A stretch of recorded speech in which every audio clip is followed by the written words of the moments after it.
Bapak, saudara-saudara sekalian, saya dikasih tugas tentang ini. Saya ceramah di Fakultas Kedokteran dan Kesehatan.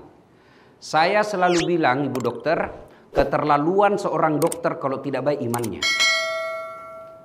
Kami orang sospol paham dan kita tidak bicara dan tidak pelajari tentang kekuasaan Allah yang ada di tubuh kita. Tanya itu dokter gigi. Bagaimana itu hebatnya namanya kekuatan syaraf. Bapak pernah tidak bayangkan bagaimana seandainya dicabut itu gigi tidak disuntik mati dulu. Saya pernah tanya itu Prof. Hasanuddin, dokter gigi, profesor soal gigi di Unhas. Dia bilang kalau orang dicabut giginya itu tidak disuntik mati, dibius, bisa pingsan. Dan itulah hebatnya syaraf, sampai sekarang tidak ada yang bisa ciptakan. Dan kami orang sospol tidak tahu itu. Kalau dokter dia pelajari. Kita makan nasi ini, tidak tahu apa isinya. Toh? Mana bisa dibedakan ada racun ada tidak? Tapi demi Allah, menurut ilmu kedokteran ada racun di dalam sini. Dan mata kita tidak bisa pisahkan. Siapa yang memisahkan itu semua? Ginjal. Kalau dia manfaat, dia distribusi melalui darah. Kalau dia racun, dia keluarkan melalui 3 pintu. 1, nafas. 2, keringat. 3, pup, tos. Maka itulah sebabnya orang kalau rusak ginjalnya, Bapak Ibu tahu kan kalau rusak ginjalnya orang, hitam badannya. Kenapa? Sudah penuh racun. Kami orang sospol tidak pelajari itu. Dokter, dia pelajari itu, hebatnya itu namanya mata. Ini kameraku mahal. Kenapa dia mahal ini handphone? Karena kameranya hebat. Ini handphone kamera kalau yang 15 lebih canggih dari kamera ini daripada itu kamera itu yang lebih 100 juta harganya. Apakah ini kamera yang hebat? Bukan. Ini biar kau punya kamera begini, kalau kau tidak tahu ilmunya, saya mengajar mata kuliah fotografi di Unhas. Itu harus ditahu. Kamera biar begini, punya mahal begini, kalau kita tidak tahu ilmunya pasti salah foto. Foto proyektor, iya setengah badan modi, iya. Jadi pusat ke bawah. Setengah badan tong itu. Iya toh? Tapi apakah itu kamera mahal? Tidak. Apa yang mahal? Mata. Hebatnya ini mata tak autofokus.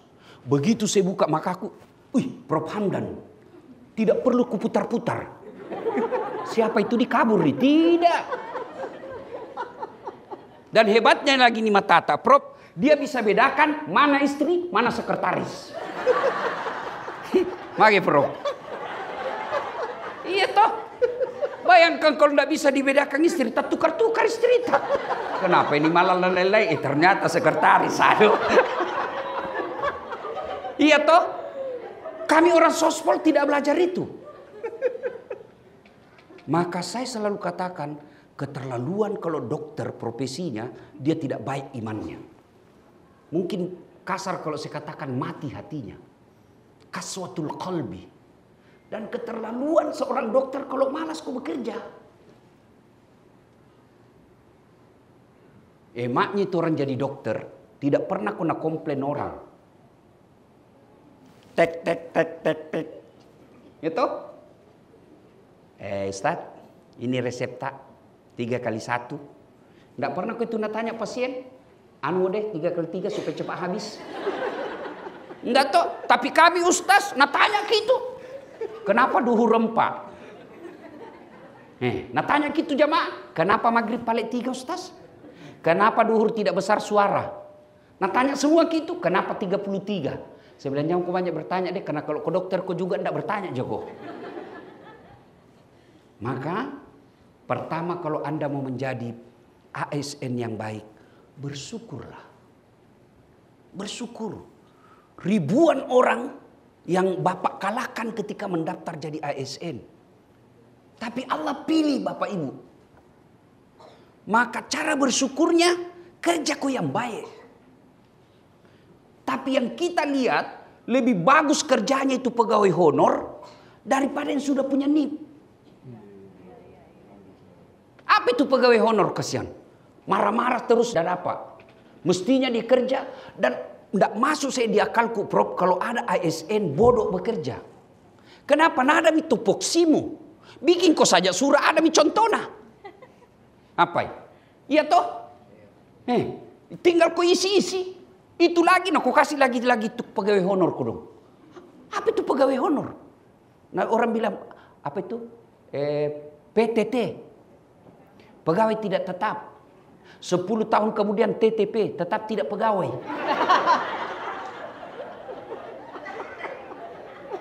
Maksudku saya toh, kalau kau sudah jadi ASN, bersyukur kau. Dengan cara apa? Bekerja kau yang baik.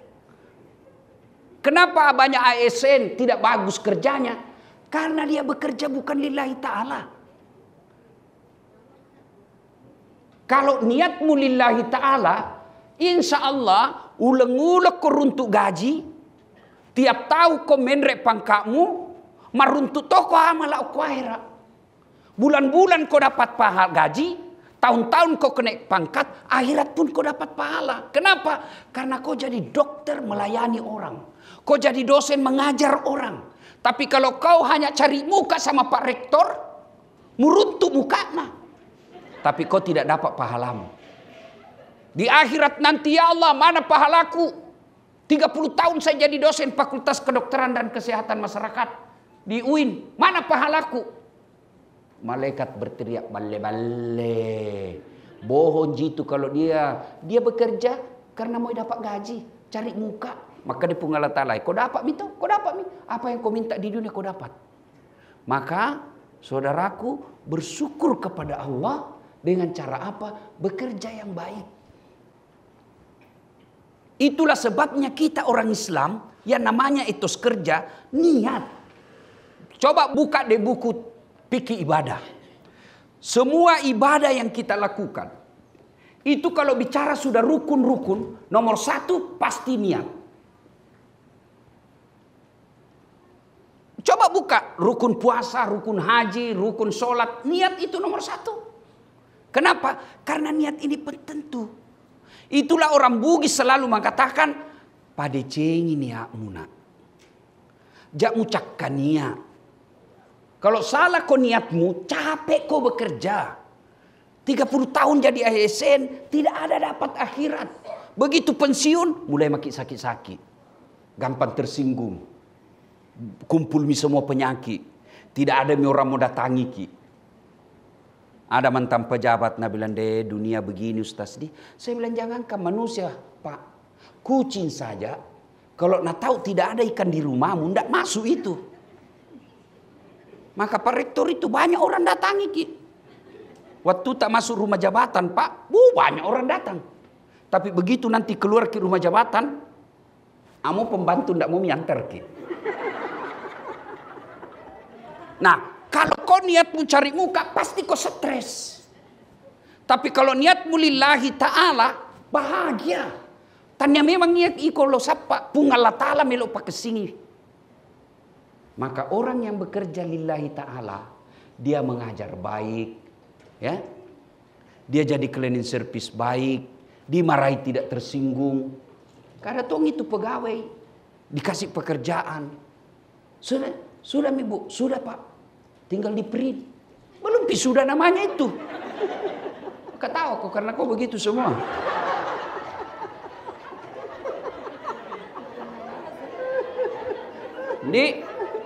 Syukur, pertama bersyukur. Bersyukur itu implementasinya kerja yang baik.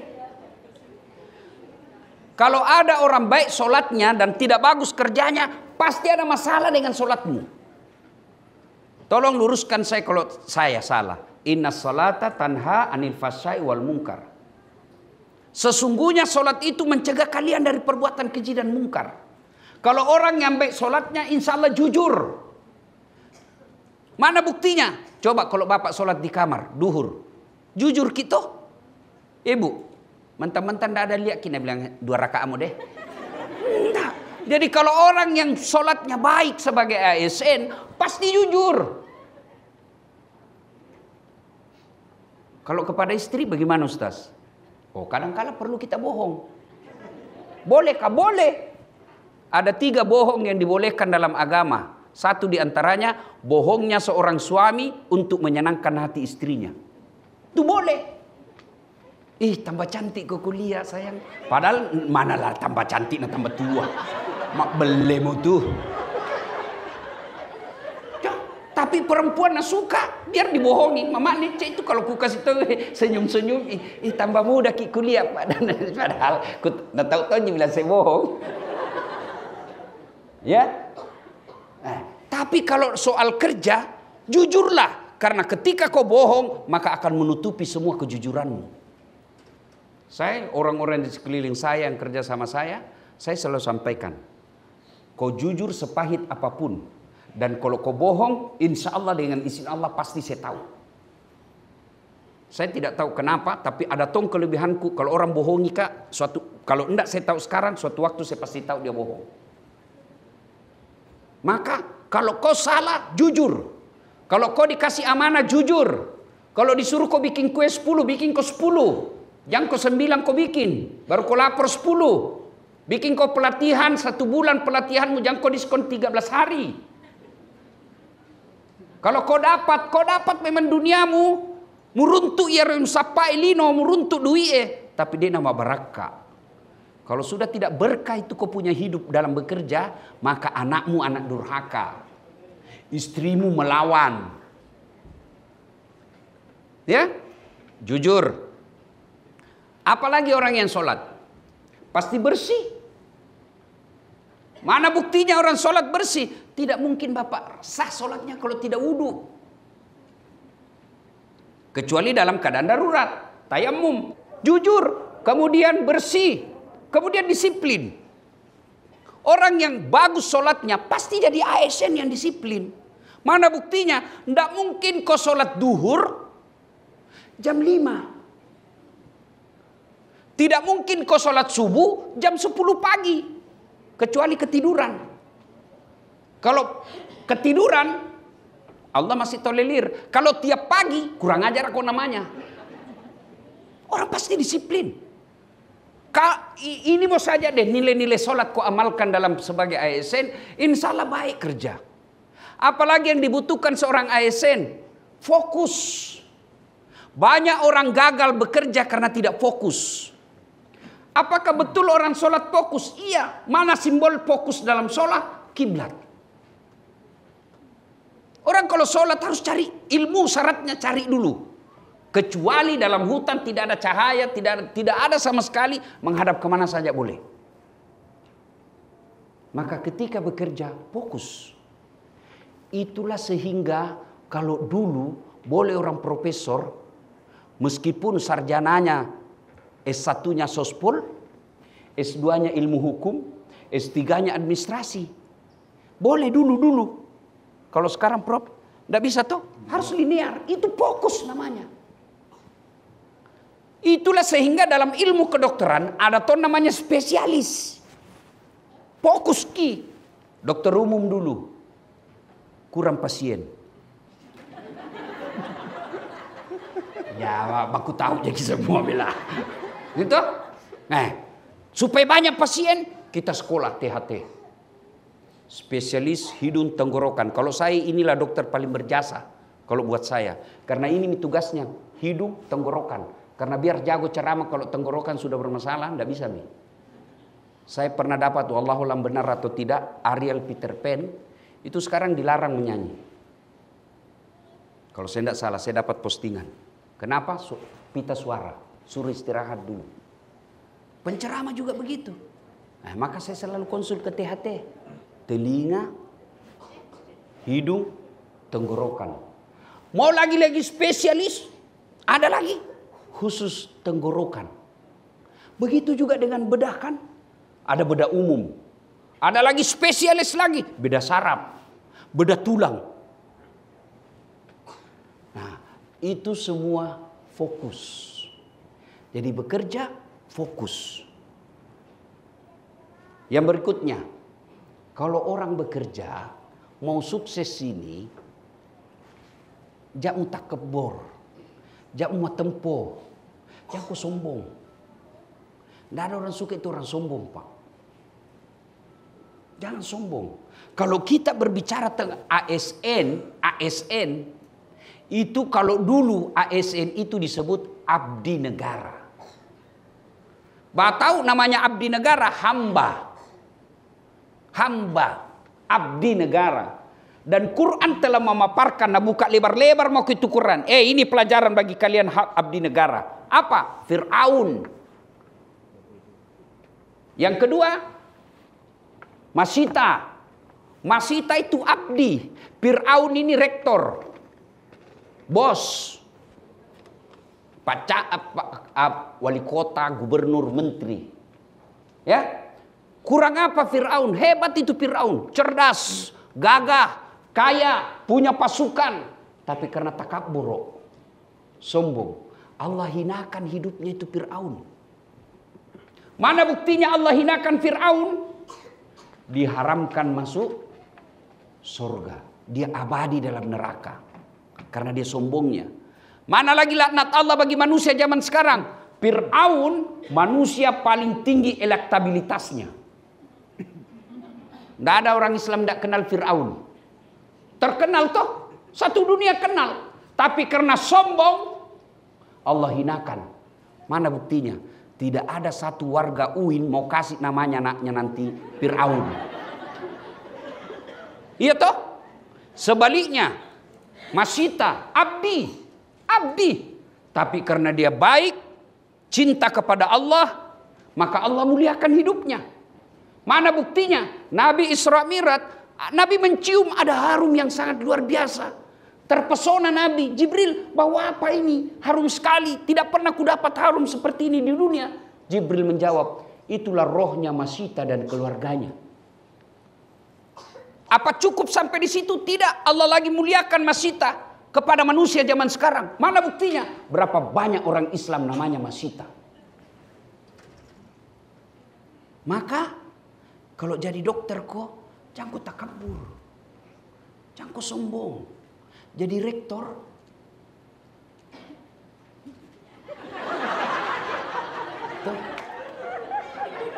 Masya Allah. Ini Tommy kelebihannya Prof Hamdan karena tidak ada yang begitunya. Dari luar negeri. Nah kali momok mi bahasa Inggris ya. Tapi kalau ketemu orang seolah ya ciri khas orang Eropa. Welcome. Cocok nih hero bro. Hah? Orang Indonesia bilang familiar. Ini oge makada pasijingan. Biar bagus rumah tinggi sekolah tapi kalau sombong ki, nah biar keluarga tak mau datang itu. Jangan mau pergi rumah macingkang. Jangan bulan tempo. Iya toh? Iya. Ada orang miskin rumahnya biasa, tapi setiap pengantin orang dari kampung ke situ semua bermalam. Tidak ada yang mau datang ke rumahnya keluarganya yang mewah. Jangan sombong. Dan mohon maaf, salah satu profesi yang selalu sangat susah saya pengalamanku sangat susah saya ceramai dokter. Apakah sombong itu pakai bajang mewah? Belum tentu. Apakah sombong itu pakai baju mahal? Belum tentu. Lalu apa itu sombong? Ulama mengajarkan dua karakter sombong. Satu, menolak kebenaran. Dua, nganggap remeh orang lain. Itu masyarakat jahiliyah. Salah satu sebabnya dia dilaknat karena dia sombong. Kenapa Abu Jahal, Abu Lahab membenci Muhammad? Apa karena ajarannya Muhammad? Tidak. Tapi karena dia sombong. Apa itu Bani Hashim? Kata Abu Lahab, lebih mulia saya punya turunan daripada itu. Abu Jahal katakan bilang begitu. Abu Sofyan juga bilang begitu. Matandre iko uakmu. Iya peta. Iko uak. Kalau dalam Bugis. Itu kan sombong. Dan Bapak tahu, Ibu tahu, para dokter yang saya hormati, para dosen yang saya muliakan. Salah satu dosa pertama dilakukan makhluk kepada Allah, sombong. Ketika suruh sujud kan, jin, sujud kok. Kata jin, saya tidak mau. Kenapa? Adam anak baru kemarin. Saya sudah lama. Ini yang dirasakan Prof. Hamdan. Tuh. Kenapa? Beliau rektor tapi masih muda. Dan saya yakin ada barangkali dosen beliau yang sekarang jadi anak buahnya. Tapi tidak boleh itu menjadi sebab kita menolak kebenaran. Orang Bugis bilang dulu di kampung, nigatoi ko, wita mo pakoteme. Apa hubungannya? Nigatoi ko cukkaulu. Yolo kaman repet jeneiko. Nah bukan orang bikin coto ini. Maka salah satu karakter orang beriman itu, dia menerima kebenaran siapapun yang beritahu. Yang kedua, sifat karakter orang sombong itu nganggap remeh orang lain. Saya pakai baju misalnya krokodil, cap buaya. Yang itu Prof kalau asli kepalanya menghadap ke dalam. Kalau palsu menghadap keluar. Dia menjadi buaya darat. Jadi, saya pakai baju itu misalnya. Lalu apa saya sombong? Tidak. Kapan saya sombong? Saya tunjuk cleaning service. Kau tahu gini bajuku dek? 3 juta ini. Kau bajumu ada deh sangin cakar. Itu sombong karena kau remehkan orang lain. Maka mohon maaf tak dampang nggak meraja. Biasanya kita kalau sudah maki dokter, spesialis maki, pejabat maki, mulai itu. Dan itu memang pintu masuknya sombong kata Nabi 4. 1, bertambahnya jabatan. Yang tadinya dosen biasa tiba-tiba jadi rektor 2 periode. Jantung kau lihat Pak Rektor bukan ini yang ku masuk. Kau tuh prasangka buruk terus. Tuh? Bertambahnya jabatan. Yang kedua kata Nabi bertambahnya ilmu. Yang tadinya biasa-biasa tiba-tiba jadi doktor, PhD dari Australia lagi. Ya toh? Jangan apa yang kita mau sombongkan. Allah sampaikan wa ma untitum minal ilm illa qalila. Dek waleku pak disengecek dek mi. Saya kalau ada ustaz sombong, enggak masuk di akalku. Nah saya ini bisa begini bukan karena saya jago Pak. Pak Rektor bukan karena saya hebat, tapi apa? Karena ada penontonku. Coba kalau saya di sini 2 jam berapi-api, nggak ada yang nonton Kak. Lewat Pak Rektor, lama misaki itu Ustaz. Yang ketiga, penyebab datangnya sombong, bertambahnya harta. Yang tadinya rakyat biasa miskin, tiba-tiba dapat pembebasan tol. Wah, langsung tanpa kaya. Jangan sombong. Kalau Allah marah, nah kasih kau penyakit. Uangmu 10 miliar, tapi Allah marah, kasih penyakit. Pikir di dokter, nah bilang dokter, Pak, selama Bapak bekerja ini, saya lihat tidak pernah kena matahari. Mulai besok di, kalau bisa jam 7 atau jam 8, di kompleks tak keliling-keliling ke di, supaya nak kena matahari. Jangan pakai baju di. Supaya nak kena itu kulit-kulit tak. Cukup mi di situ belum pi. Nah bilang dokter, jantung ki pakai celana panjang yang pendek modi. Cukup mi belum pi. Nah bilang jangki lupa di, jangki pakai sendal. Jalan mi kasihan. Dari jam 8 keliling di kompleks tidak pakai baju, pakai celana pendek, tidak pakai sendal. Apa bedanya sama gembel? Apakah sudah cukup teguran Allah? Belum. Nah bilang lagi dokter. Nah bilang pasien apa lagi? Dia bilang, Pak ini saya lihat hasil lab tak. Kita disarankan jangan makan nasi di. La haula wala quwata illa billah. Uangnya 10 miliar dilarangi makan nasi. Nah bilang miko dong, apa lagi dok? Jantung ki makan gula di.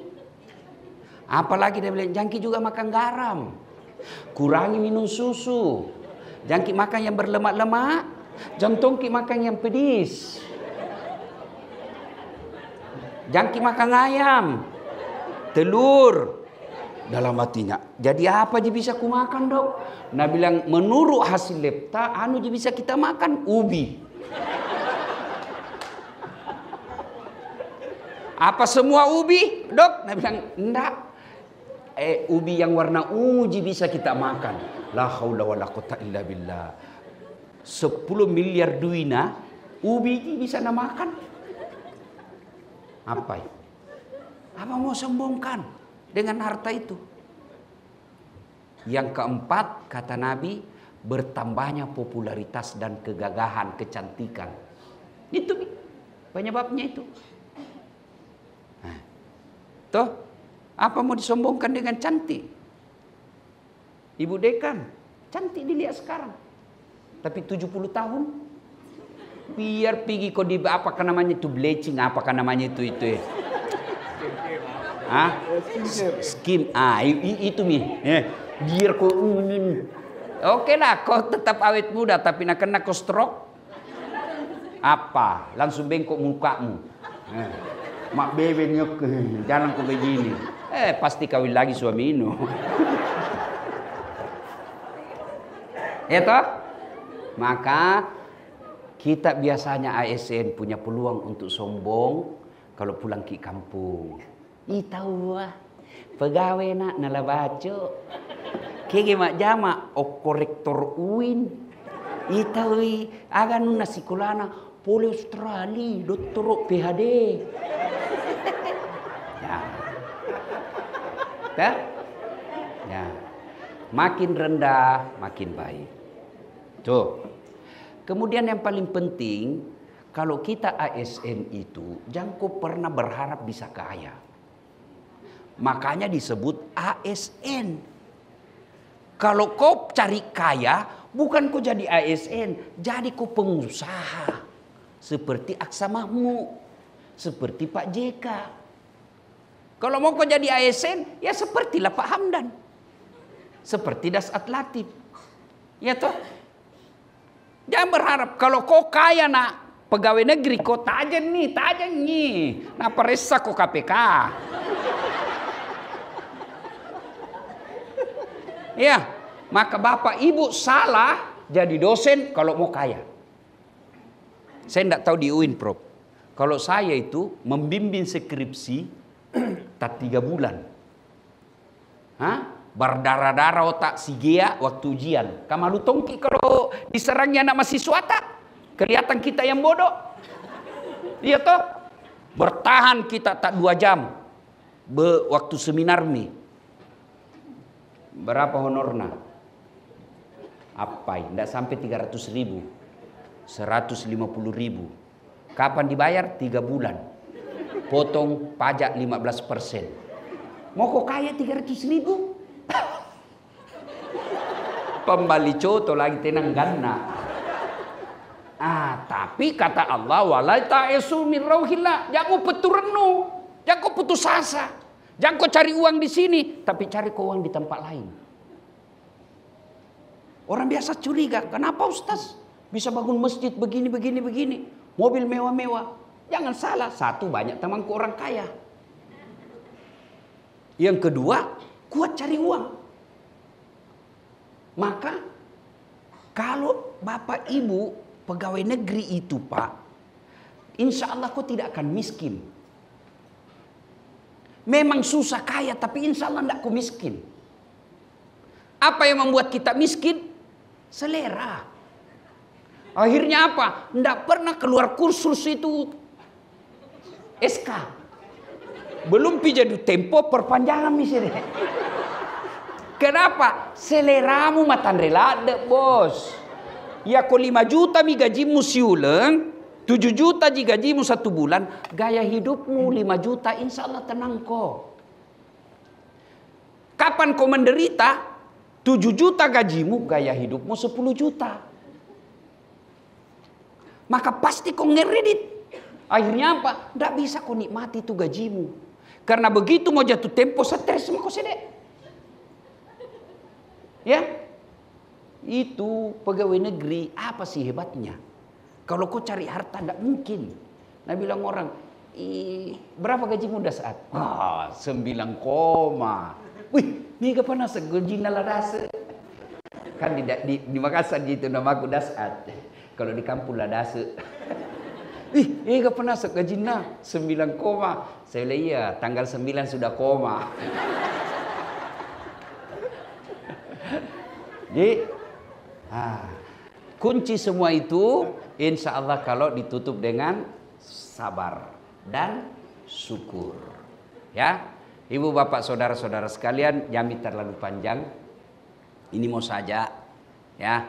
Jadikan pekerjaan kita di Fakultas Kedokteran dan Ilmu Kesehatan ini sebagai ladang amal.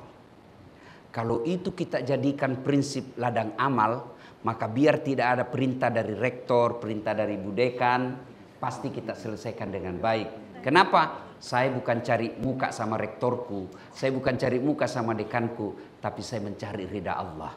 Kalau ridhanya Allah isapa, pamasena puang isapa, insya Allah kerjanya enak. Untuk penghormatan saya kepada guru saya, rektor saya, Profesor Dr. Andes Hamdan Johannes PhD. Saya di kesempatan ini memberikan hadiah buku yang menjadi kenang-kenangan. Ya, alhamdulillah Prof, saya sudah menulis 7 buku. Ya, dia bilang orang di mana aku menulis itu kalau di atas kap pesawat 2 jam nah. Dan saya punya salah satu yang Allah berikan kelebihan. Kalau ada kupikir tidak bisa tidur kalau tidak tuntas. Sama saya pernah kan waktu saya kuliah S3 kan 2, doktor Kak juga di sini, UIN, doktor Kak juga di Malaysia. Saya sempat difitnah di koran, Tribun. Itu dia bilang, tidak kuliah itu, saya tidak banyak ribut. Kasih lihat saja, posting saja nuku, ijazahku ini. Di mana saya begitu, kalau ada kumawi, tidak bisa tenang kalau tidak selesai. Buku saya pertama Prof, judulnya ini.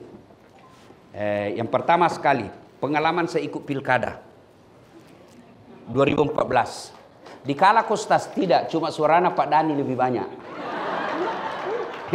Itu namanya sangka baik. Judulnya Pilkada Nikmat atau Bencana. Pemikiran politik seorang dai. Nah ini.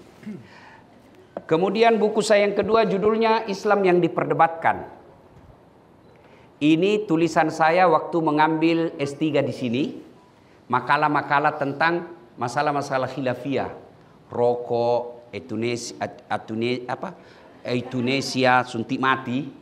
Seperti itu. Ya, ada di sini, ya. Kemudian yang berikutnya setelah itu saya tulis ini. Dari hati ke hati. Ini kumpulan ceramah saya yang viral. Jadi dari bahasa lisan saya jadikan bahasa tulisan. Ada orang hebat berpidato tapi tidak tahu menulis. Ada juga orang hebat menulis tapi tidak tahu pidato. Alhamdulillah barakatnya puangnya, saya bisa menulis, bisa juga pidato. Nah, ini judulnya Dari Hati ke Hati. Ini ibu-ibu dosen, ibu-ibu dokter, Pak Dokter, kalau ada anak tadi pondok mau belajar pidato, di sini naskah-naskah pidato. Saya kasih ya. Kemudian buku saya berikutnya adalah ini, media sosial suatu alternatif. Bagaimana itu media sosial bisa menggantikan media surat kabar. Kalau dulu orang menulis di surat kabar hebat nih, tapi sekarang tidak ada yang baca. Nah ini, jadi media sosial itu disebut media alternatif.